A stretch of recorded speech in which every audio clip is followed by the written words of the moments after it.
Pizza ఇష్టపడే వాళ్ళ కోసం ఒక ఫ్యూజన్ రెసిపీ ఆమ్లెట్ పిజ్జా. ఈజీగా ఇంట్లో ఉన్న వాటిలతోనే కొన్ని టిప్స్ అండ్ ట్రిక్స్‌ని ఉపయోగించి పర్ఫెక్ట్ ఆమ్లెట్ పిజ్జాని తయారు చేద్దాం రండి.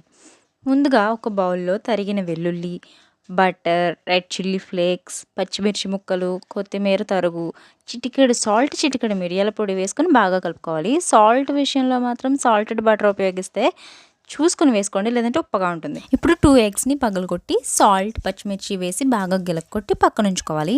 ఇప్పుడు పాన్‌ని బటర్‌తో మొత్తం స్ప్రెడ్ చేసి ఎగ్స్ మిశ్రమాన్ని పోసుకోవాలి.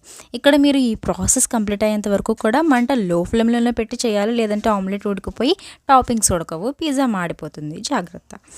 మనం ముందుగా తయారు చేసుకున్న బటర్ మిశ్రమాన్ని ఆమ్లెట్‌కి ఒక సైడ్ మొత్తం స్ప్రెడ్ చేసి తర్వాత టమాటో పీసెస్, ఇంకా ఉల్లిపాయ ముక్కలు, కొత్తిమీర, సాల్ట్, కొంచెం చాట్ మసాలా, కొద్దిగా మిరియాల పొడి, తర్వాత చీజ్ స్లైసెస్ రెండిటిని వేసుకుని ఉడికించుకోవాలి. ఇప్పుడు మరొక సైడ్ కూడా మన బటర్ మిశ్రమాన్ని అప్లై చేసుకుని లో ఫ్లేమ్‌లోనే ఉడికించుకోవాలి.